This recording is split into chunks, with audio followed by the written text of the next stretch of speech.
It looks quite scary, but really it's not.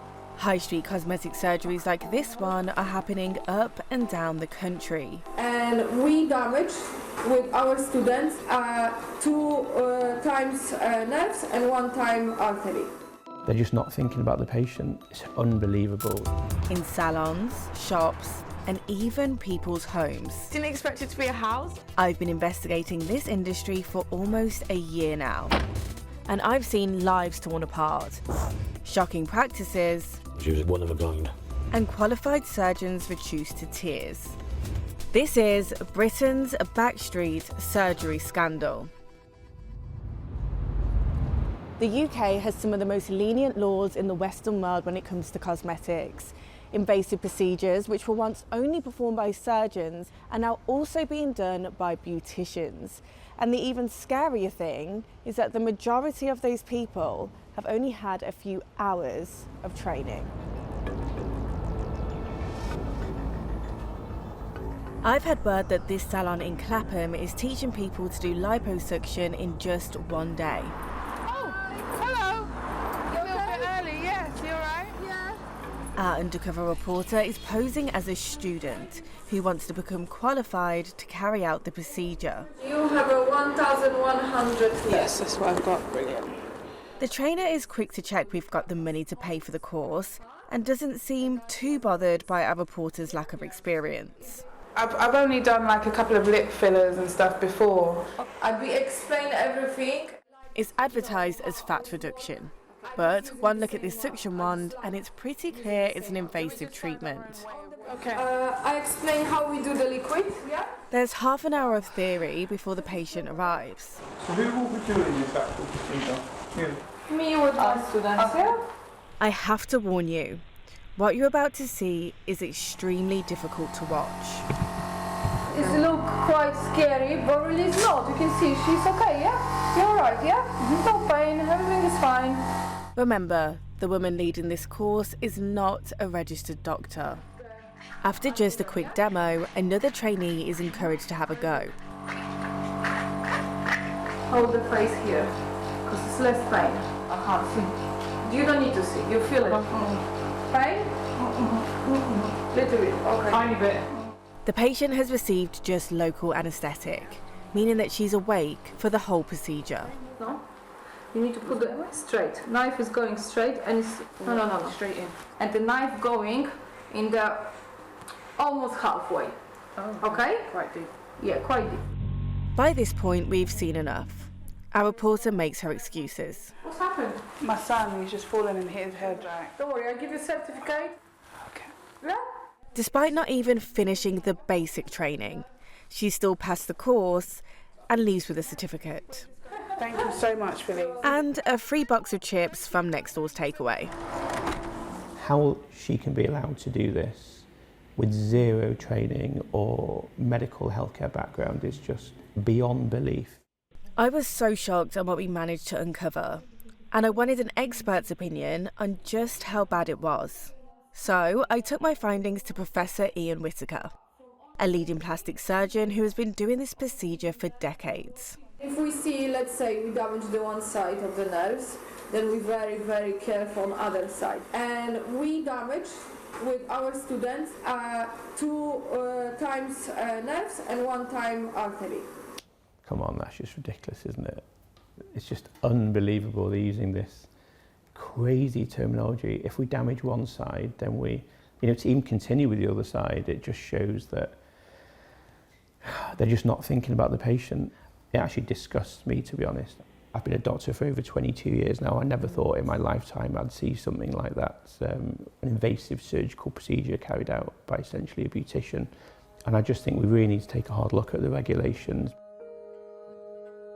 You can see how one side's a lot more distorted in comparison to other. Keely had a liposuction procedure at that same salon. It was sold to her as lipolysis, a non-invasive, fat-dissolving treatment. And then you can sort of see all this is bruising. She only realised she was undergoing surgery after the procedure had started.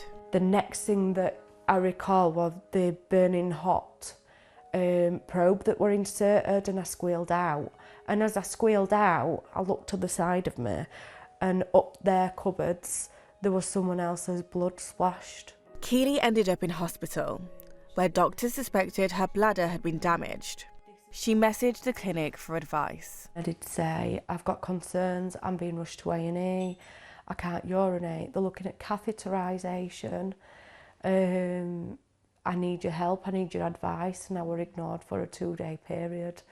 And then she actually called me and she just said, you was too interested in what machines we were using rather than the aftercare advice that we tried to provide.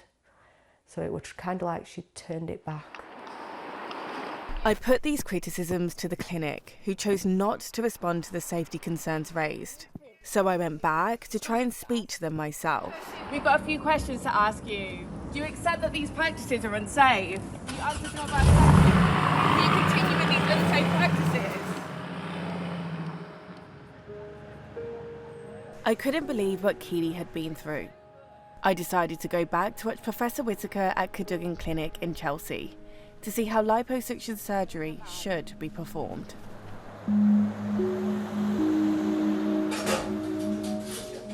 In all surgery, but particularly plastic surgery, so you need to get exact symmetry. As soon as I walk in, I'm struck by the stark difference from what I'd witnessed in Clapham. It's very high risk in the wrong hands, so it's important to be done in the right place with the right equipment, with the right medical knowledge. But how can anyone say this is non-invasive? You know, sticking a large piece of metal in someone's body with the potential risks associated. Is that an antiseptic? Yeah. When you make a hole in any area of the body, there's obviously the risk of infection as well, which is really important. This is why it's a sterile area. It's all prepared, it's all draped, everyone's in the appropriate equipment.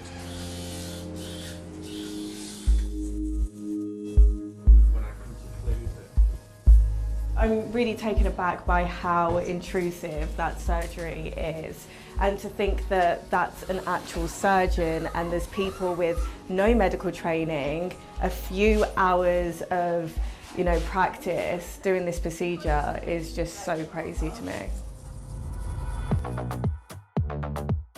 In the UK, doctors carrying out cosmetic surgeries face strict regulations, but beauticians don't.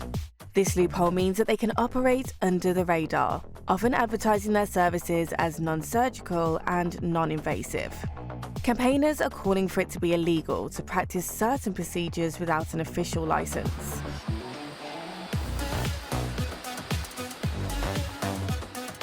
In the Midlands, I'm meeting up with some of my friends to find out why so many young people want to have cosmetic surgery. People have a lot of screen time these days, they're constantly on social media, having a look at what other people look like. Obviously, as you go through, you see.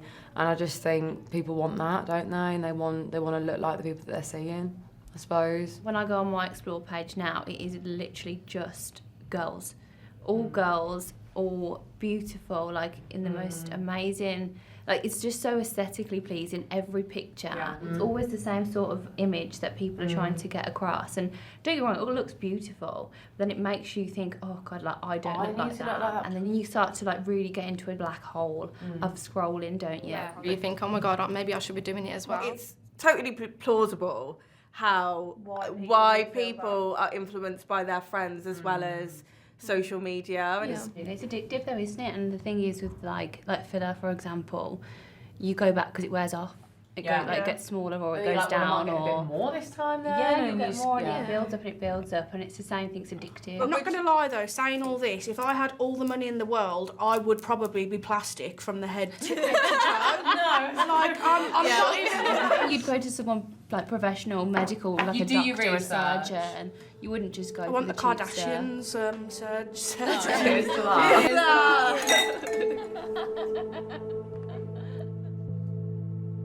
I've spent the last few months looking through every strand of data I could find in this area.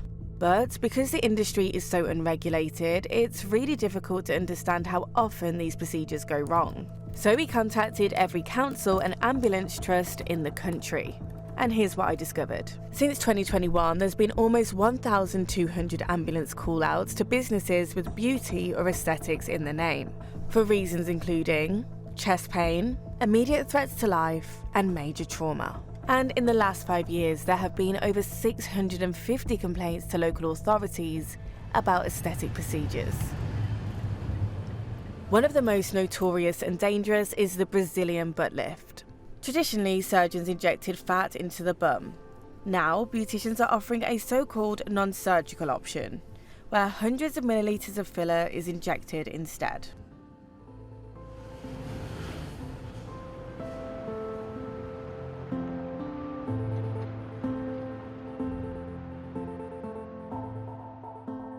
Louise Muller had this type of BBL in November last year, at a different clinic in Essex. She booked in, but when she arrived, she was concerned about hygiene in the treatment room, so she took these pictures. She said the risks of the BBL were never fully explained to her. So obviously I got told this procedure was not painful. It's definitely painful. I screamed and said that really hurt. And then when I left, the pain wasn't going away. In the hours after the procedure, Louise experienced redness and heat coming from her bum. She contacted the clinic and was sent antibiotics, but her body temperature continued to rise and she began vomiting. 4 days after her filler injections, Louise collapsed. An ambulance rushed her to hospital, where the surgeon told her what had happened. He advised me that I had been injected with air bubbles, infection. They blocked the blood supply to my bum, so obviously my skin tissue started to die. He said I have got sepsis and I need to operate in 20 minutes or else I'm not going to be here no more. And at this point, he couldn't tell me what he was going to cough. So I'm going to cry. It's all right. Do you know what? I didn't expect it to be a house. Just like liposuction, a one-day training course is all that most practitioners do before offering the BBL. I went undercover at one salon to see it with my own eyes. Once again, they didn't seem too fazed by my lack of experience. Did you have experience before? Not in this, but I've done a few fillers. And they took my word for it. After a quick multiple choice theory session and a short demo on where to inject, we were encouraged to have a go ourselves. Sorry. Yeah. I soon made my excuses and left. You don't want to do it? I don't think I can do it.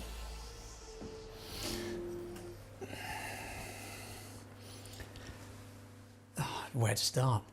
I showed my footage to Paul Bagley, a doctor of 40 years, and Ashton Collins, who runs a register for aesthetic practitioners. The environment is totally unacceptable for this procedure. Some of them have gloves on, some of them don't. I saw one girl trying to fasten the gown up on the woman that's got regular clothes on underneath the gown. She's not got scrubs on at all. What's that? Oh, God. There's a syringe sticking out of her left buttock cheek, totally unattended. Anything could happen to that. If that girl was to roll over, it's just a catalogue of hazards, isn't it, this course? Oh, good God. Sorry. Yeah, this was really sharp. So that's the patient moaning in agony.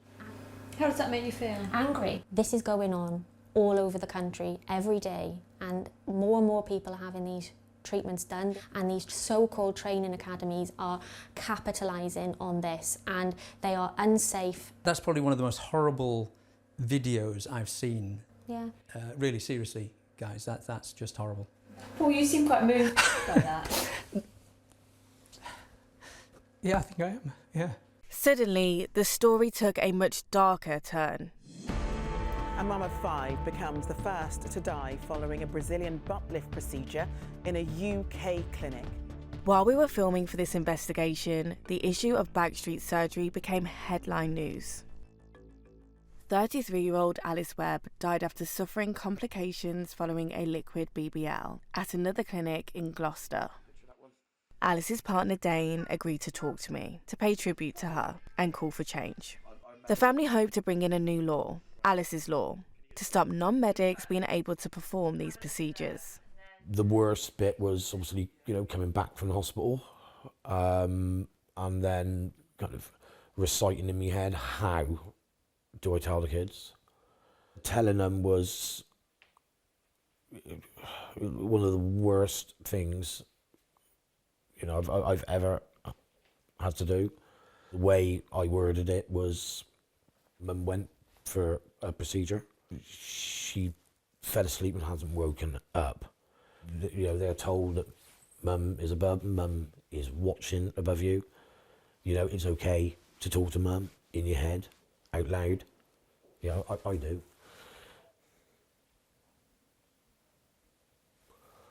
She was a great mum. She was a great partner. And she was one of a kind. She was unique in her own way, special in her own way. We're trying to speak to the government about what they're trying to do about this. What would you say to them? I think more can be done. I think the process could be speeded up more. It's yet to be seen if they're taking this serious enough. And by putting this Alice's law in place, will prevent this from happening to any other family and destroying other lives. So sadly, the Health Secretary has declined to do an interview with me on this topic, but today he offered ITV an interview about something else, and I thought it would be the perfect opportunity to go along and see if he'll answer a few of my questions. The UK has been described as the Wild West when it comes to these kind of cosmetic procedures, and industry experts are calling for a robust licensing scheme. Can you confirm to me that you are looking into this, and are you able to guarantee a time frame? I think it's absolutely disgusting that there are Wild West operators practicing actually dangerously in cosmetic surgery and putting people's lives at risk, and we've seen that in the tragic case of Alice. That is why, to be fair to them, the previous government initiated work on this. We are carrying it through. We are working as fast as we can. We know that we need to act. We are taking this seriously. We're going as fast as we can. So no exact time frame? Not at this stage. While we wait to hear what the government's plans are, Alice's family were preparing to say their final goodbye. Dad always told me, don't you cry when you're down. I've heard a lot of voices in this important conversation, but this one will always stick with me. Oh, I'm in pieces, it's tearing me up. Alice's daughter Preeti, preparing to sing at her mother's funeral. So I'll sing hallelujah. You were an angel in the shape of my mum. When I fell down, you'll be there holding me up. Spread your wings as you go, and when God takes you back, he'll say hallelujah, you're home.